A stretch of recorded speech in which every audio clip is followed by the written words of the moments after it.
I was asleep and somebody tweeted to Graham Linehan, why is Jon Ronson still following you? Fuck off, follow Nazi. The right, it's just these big Baroque balls out lies. On the left, it's more subtle. If you're desperate to tell a story where, a particular type of person is the hero, then you start to filter out. It's like confirmation bias. You filter out the stuff that contradicts your story. Culture wars so often, it's like, what Marx said about religion. It's like the opium of the masses.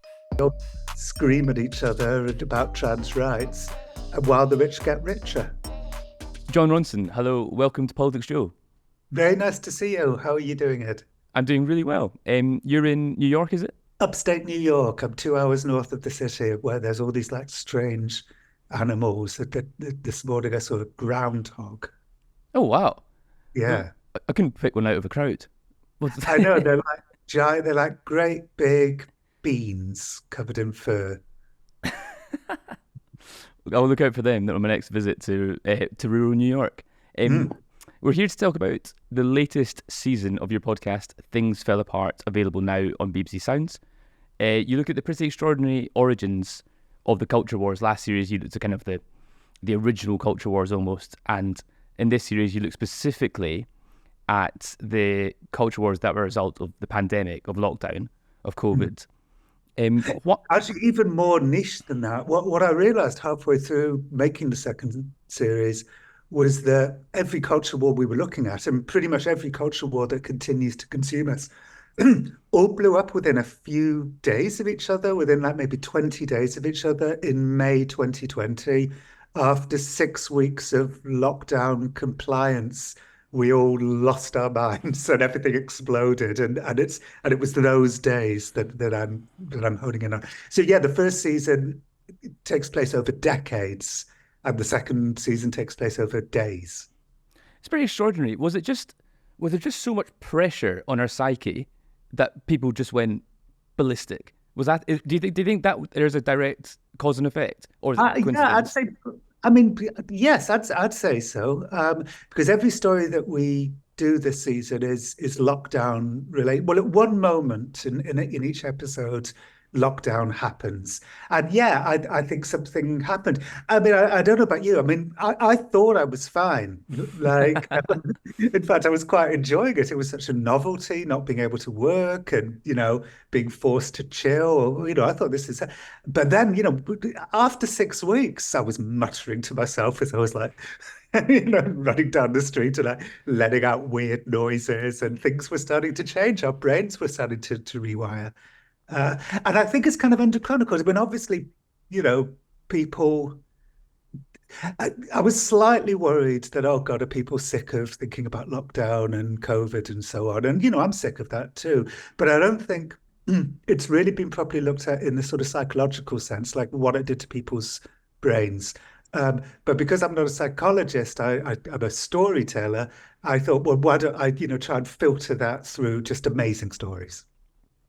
The most extraordinary story, to my mind, and perhaps yours, which is why it's in the first episode, is a story that you tell between the links between the deaths of black prostitutes in 1980s Miami, a debunked, extremely racist medical theory, and the eventual murder of George Floyd. Could you talk about that a little bit? I think that is maybe the best encapsulation of what you're trying to achieve. So one of my favourite things about Things Fell Apart is going back to the pebbles thrown in the pond, creating the ripples. I've become very interested in ripple effect stories, because I think it reminds us how connected we all are, like how our actions have consequences. On social media, we want to just tear people apart and just not think about it, just move on with our day.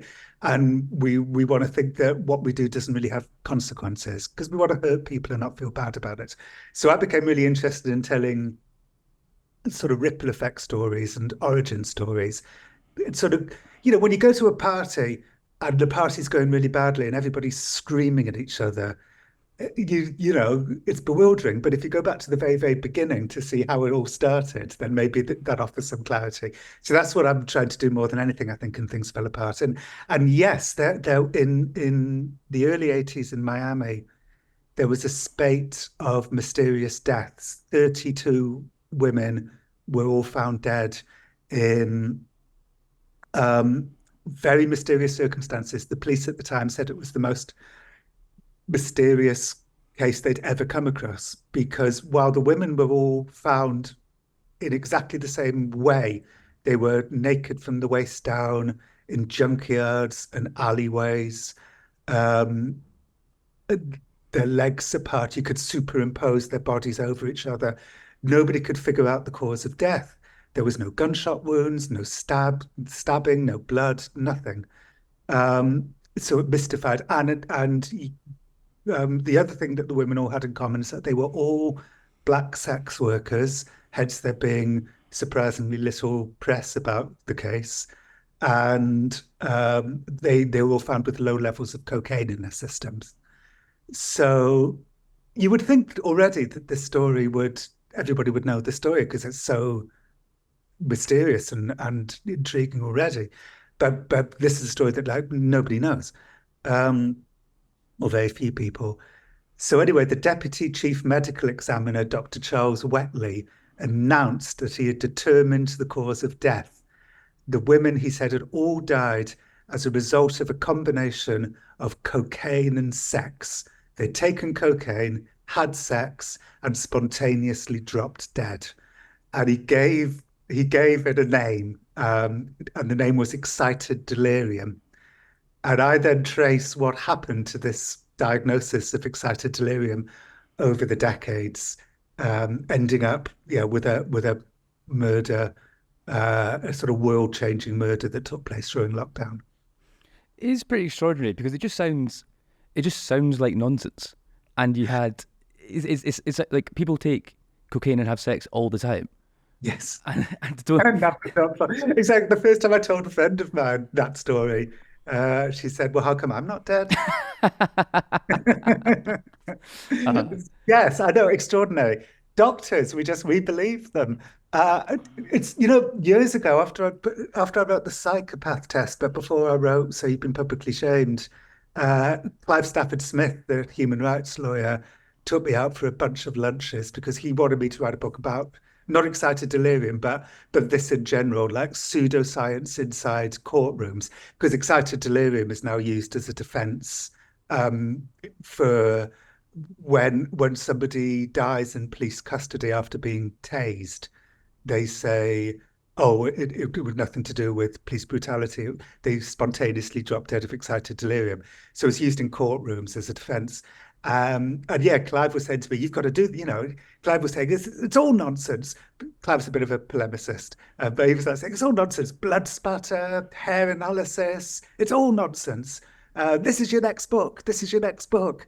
Anyway, it wasn't my next book, mainly because it mutated into So You've Been Publicly Shamed, which is also a book about pseudoscience in the justice system, but it's citizen justice on social media I'd focused in on instead.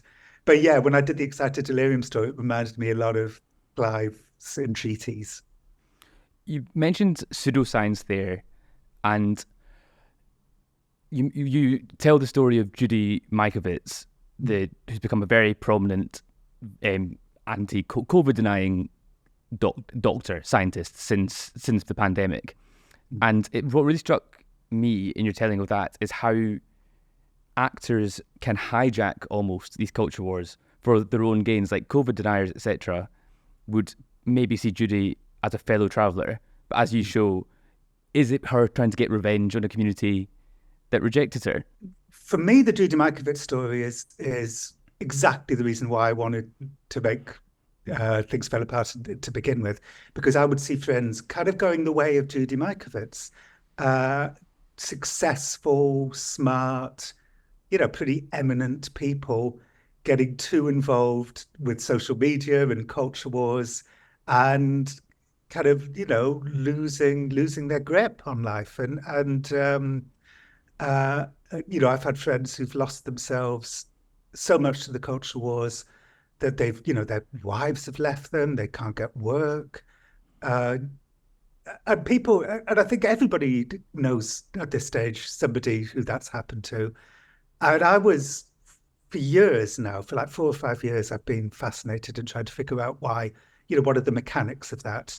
how come between this tweet and that tweet 2 weeks later, somebody's completely changed and they've fallen down a rabbit hole and they've become a kind of extreme caricature of themselves and they can't escape it. So that was the reason why I wanted to make the show to begin with. And yeah, Judy Movitz' story feels like a story like that. And it reminds me a little bit of Naomi Klein's Doppelganger as well. I don't know if you've read that, but yeah, she kind of grapples with this as well. She comes to slightly different conclusions than me as to like what's happening. Why are people tumbling in this way? She says addiction has a lot to do with it. I'm sure that's true. I think narcissism has a lot to do with it. The whole thing about social media, this is moving slightly away from Judy Movitz here, but the whole thing about social media is that, it wounds people. We just get into each other's bubbles and wound them. And if you're a narcissist, being wounded, it's something that's very difficult to get over. So you just lash out and lash out and lash out. And I think that's got a lot to do with it. Have you found yourself inadvertently participating in the culture war? These days on social media, I don't do anything except for promote my work or other people's work that I like. I don't offer any opinions anymore. For lots of reasons, partly because it seems completely pointless. At the very beginning of, I hope I'm not being too indiscreet here, but like at the very beginning of Twitter, I had lunch with Matt Stone, one of the South Park people, and he said something I think very sort of prescient and true, and something we should have all have listened to. He said, Lena Dunham. He said she has like the best show, this amazing show at HBO where she gets to, be smart and creative and, put all of her inner thoughts out in a really interesting, dramatic way. And then she goes and like fucks it all up on Twitter by just blaring out nonsense. And I think if you're lucky enough to have a platform where you can talk in a sort of measured way, why ruin it on Twitter? Almost nobody is good on Twitter. Like almost no one. A few people are. I think Molly Jong-Fast is good. Like she's good at that sort of pithy, because what's Twitter all about? It's all about, making the biggest point in the smallest number of words.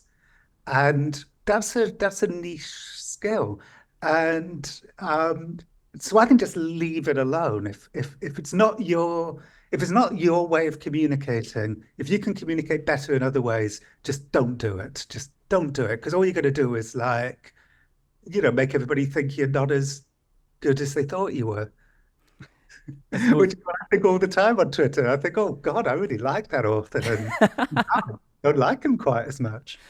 I suppose imagine with all the nuance of the 2 seasons of Things Fell Apart, if you'd condensed that to 280 characters. Yeah, and I have done. Look, and this is coming from bitter experience. Like I've tweeted stupid things that I regret. And the one culture I suppose I did inadvertently get into, but I didn't think I was actually, it was with Graham Linehan. I was asleep. I was put into a culture war while I slept. I was asleep and somebody tweeted to Graham Linehan, why is Jon Ronson still following you? Which, by the way, is a kind of irritating. I got that the other day. Why are you following this problematic person? It's like, I'm like, excuse my language, but like, fuck off, follow Nazi. People follow people for all sorts of reasons. Like, God, I mean, especially people, like me and Louis Theroux, we go over to the other side, we're interested in people who don't, necessarily agree with the way we. Anyway, but while I slept, Graham replied, because he thinks you're all, i.e., pro-trans people, he thinks you're all assholes. So I woke up and saw that, and flinched in it. I was at the Hotel Duvan in Edinburgh. It's like ingrained in my mind.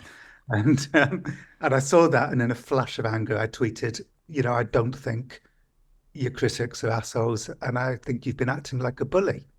And I said that because he was really going after a friend of mine who got very upset. Anyway, that was like 5, 6, 7 years ago now. And, his rage towards me continues to this day. Thousands of tweets about me, like thousands. And so that was a mistake. Like I wish I hadn't done. I did say to him afterwards, like I regretted saying that publicly to you. I really wish I'd said it in a DM. And he replied, well, I'd have been just as upset if you'd said it in a DM. So way that's kind of comforting that he would have gone after me anyway. You mentioned Louis Theroux there, and you're probably sick to death of the comparisons, but I'm going to do one anyway. You're both remarkably compassionate with people that you interview, regardless of what they're saying, their background, what they've actually done, and the kind of their impact on the world. Why do you think that compassion is so important? It's just, I don't know. I feel, when I'm interviewing somebody, by the time I interview them, I've learned so much about them. I've done so much research. I'm fortunately in a position where I only can, I only do stories that I want to do now. That I'm just curious and inquisitive, and it maybe it sort of comes over as compassion, but really it's more like curiosity, and it's not I've always kind of hated hierarchies, and including hierarchical journalism, going into somewhere as like the representative of righteous society. I've always thought that was like posturing and self-involved, and so when I go, I want to meet people and just try and understand them on a level playing field. Now, there's obviously a downside to that, which is you can give bad people who do bad things an easy ride. And so when you're back at home working on the story, I think it's important to, keep your morality intact and not let people get away with behavior that hurts other people. But for me, to be honest, that's more a job for when I'm back at home working on the story than when I'm out there gathering the material. It seems very important that you if someone says, ask this person, they'll tell you I'm a good guy, you literally do it. There's you do that with the militia man from the Michigan Wolverines. Yeah. It was an extraordinary name. I thought it was brilliant. He says, my black fellow inmate from this prison says will say I'm not a racist. And so you have like a serial-esque phone conversation with Dee, I think his name was. Day. Day, excuse me. Yes, that felt especially important to me because, there's a sort of central mystery to that episode, which is, it's about the men who were arrested for plotting to kidnap the governor of Michigan. And as I say in that, and everybody just assumes they're white supremacists. It's just like shorthand, the white supremacists who. And what I began to realize as I was like researching that story is that there's many things you can find distasteful about these men. Like there's lots and lots of things you can disagree with. And there's quite a lot of these men, and some of them may well have been white supremacists. But the ones I was focusing in on, there's no evidence that they're white supremacists. And in fact, kind of quite the opposite. And that speaks to something that somebody says in another episode of the series, which is America, and I think the same to a large extent could be true about Britain, is a class-based society that pretends that it's an identity-based society. And I think that's a very interesting perspective. And I don't know why it's unpopular to say that. Like, why do people not like it when you say that? Because the fact is, this guy I'm focusing on in the episode about the kidnap plot, he's a working class guy. Sure, he was in a militia where everybody was white, but as he says to me, that's just like the style of it. and I found no evidence that the guy's a white supremacist. So then it becomes a story about, well, why? What systems are in place to just kind of determine that these people are white supremacists, even if they aren't. So that's what the show becomes about. I think that speaks to a point, maybe, or observation about the left, in that I think the left are very quick to blame the right for the culture wars and are quite rubbish at recognising their own complicity. As in, there was people on the left looked to the Michigan Wolverines and just, well, they are a white militia, so they must also therefore be white supremacists. I think there's a lack of. Do you think there's a lack of nuance or lack of perspective on maybe both sides, and it's easy to blame one over the? It's easier to blame than to admit complicity, isn't it? Yes, absolutely. And actually, one of the things I think the second series does is look at the kind of different ways that the left and right, in terms of untruths. Another sort of talk before about how one thing that unites all of these stories that they all blew up within days of each other. Another thing that unites the stories is that they're all about untruths and their consequences. And the untruths that come from the right seem to be, these big Baroque conspiratorial lies. Like as we're speaking today, it's the day after the Jeffrey Epstein papers have been released. And Twitter, I just can't bring myself to say X. I just don't want No, I think it's very sensible. Yeah, in the same way that I don't want to go into a Starbucks and ask for a venti. Just because you come up with a word doesn't mean I'm forced to use it. And so Twitter's full of, fake stuff, Jimmy Kimmel, and it's all fake. So that's the right. It's just these big Baroque balls out lies. On the left, it's more subtle sometimes. It's sort of ideological untruths where one of the things I look at in the series, and I've just noticed it happening more and more, is, young journalists are coming in and they've been trained to be more activist than evidence-based. And obviously, often activist journalism has been great and is important and is a kind of vital part of the tapestry of journalism. And I can come up with a million, excellent things that activist journalism has done.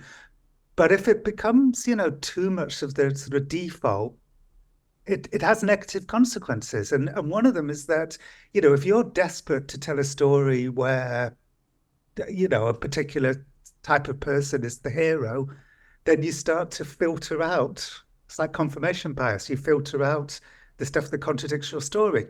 So there's a sort of magical thinking element to left-wing ideological journalism, which in its way is, is just as problematic as the great big lies of the right. If politicians start to engage in the culture war, if they start engaging with these theories, they are starting to engage with some quite like grubby characters and some kind of spheres of the internet, of the world more widely. Why do you think why are politicians essentially buying into these culture wars and taking them into the mainstream, do you think? I mean, it's interesting to see, certainly in America, whether that's going to work. It's an argument that it's kind of not working. I mean, look at Ron DeSantis is the culture war candidate in America. He's completely defined himself by, Florida is where woke goes to die. And it's really not working. The more conciliatory Nikki Haley is doing a hell of a lot better than Ron DeSantis right now. So it might backfire, I think.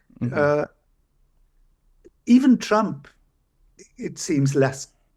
I'm speaking slightly out of my sphere of knowledge here, so I hope I'm not saying anything stupid. But from what I understand, from what I can tell, even Trump is less culture war-y than Ron DeSantis. So I'm not sure it works. It worked in 2016 in America. Trump going on the Alex Jones show seemed to me, as somebody who's been following Alex Jones for decades, seemed to me like a terrible miscalculation. Like, sure, there's a whole bunch of people who watch Alex Jones who don't vote, and now they're going to vote for Trump. But surely, I thought, there's way more Republicans who are going to be so horrified that Trump goes on the Alex Jones show that it's going to balance out and it's going to do worse for him in the long run. And I was completely wrong. So back in 2016, it did work. I can't help thinking in 2024, there's less chance it's going to work. I think people are sick of it and are starting to feel manipulated. Because culture wars so often, it's like, what Marx said about religion. It's like the opium of the masses. Yeah. We all scream at each other about trans rights while the rich get richer. I think that was like closer to home at the Tory party conference. Sunak, in his speech, obviously was pretty garbled, nothing clear cut, etc. He's still doing a terrible job. That's my objective opinion. But he made it clear. He said, "Well, Starmer doesn't even know what a woman is," and I think people can see past that now. As in, well, the cost of living still. I don't care about. Yeah. I actually don't care about that because the cost of living has gone through the roof. I think it's almost like, I wonder if it's too well worn, those tropes now. Yeah, I agree with you. I think a few years ago, when it was kind of felt pretty new to people, these arguments, people felt very animated. And I had friends. I had a sort of old friend of mine who used to rent a room off me when I lived in Manchester, uh, because she saw Graham tweeting at me. Um, and she sort of sent me a stern message saying, this is why, we lesbians feel this way. And yeah, and I couldn't help thinking part of her concerns, she'd been scared. I mean, people were scaring themselves and scaring each other. Um, and I agree with you. I think people are beginning to put it slightly more into perspective. I think, some of the fears maybe they felt were disproportionate, and and yes, it's less of a firestorm than it was a few years ago. And yes, it's kind of ridiculous to fight an election on something like that. It's when, as you say, look at inflation, look at mortgage rates, look at the cost of living. I think people like to think that the UK is kind of, you look at from a British perspective. When I was listening to the series, I was like, well, thank goodness we don't really have that here. But then I thought about it and thought about literally, so I do quite a lot of Vox Pop for PoliticsJOE, and I meet people in the street, and I had a conversation with a man who talked about, he was talking about military age men coming to the UK and was using the Battle of Hastings as a comparison. So these people do still exist. And do you think I wonder from, I suppose as an American, you're based in America now, looking back at the UK, do you think that it has taken hold in some sort of way? I mean, in a sense, that's hard for me to judge because I'm living in America, so I'm not experiencing Britain in the way that most of the listeners will be. But all I can say is, yes, I don't see any really big difference between anything that's happening in America and anything that's happening in Britain. It feels to me, from a slightly ignorant perspective, pretty much the same thing. Americans are better at expressing their inner lives, and most of my stories, I think, are American stories for that reason. Americans are better at, verbalizing, than Brits are often. But I think the strains on society and the way that it's top down, just like forever, it's the rich who are, it's bread and circuses down here, and it's the rich getting richer up there. That seems to be, true in both countries. My final question for you, Jon. The sociologist James Davison Hunter made the observation that liberal democracy came out of the Enlightenment. What do you think is going to come out of the culture war? Well, hopefully it's going to burn itself out and the Enlightenment will win over, is my very strong hope. But I've got to say, things are a little worrying. Go on Twitter today, the day after the Jeffrey Epstein papers. And, well, I mean, I went on for 5 minutes and I thought, there's no way I'm going to be able to figure out what's true and what's not true. So I'm going to get my news I went onto The Guardian. I went onto like an old legacy site because I trusted it more. Because the first thing I saw was that Jimmy Kimmel was a section from the papers about how Jimmy Kimmel was accepting massages, and it wasn't true. It's not true. So we're in this very strange, with AI and with disinformation and so on. We are in this really strange moment where we're all having to learn how to use our brains in a different way because we're being bombarded with so much untruth that it's really hard to tell that it isn't true. The lies and the AI look pretty real. So everybody's having to really, relearn how to learn about truth now. So that's a kind of interesting and slightly scary, so we're going to be relying, I think, a lot more on fact-checking sites like Snopes and so on, and just on other people saying, no, that's bullshit, like that isn't true, and here's the evidence. Elon Musk says that this is how things should be, like just throw everything in there and the people will figure it out. But, it's like, thanks, car manufacturer, for telling us how nonfiction should be.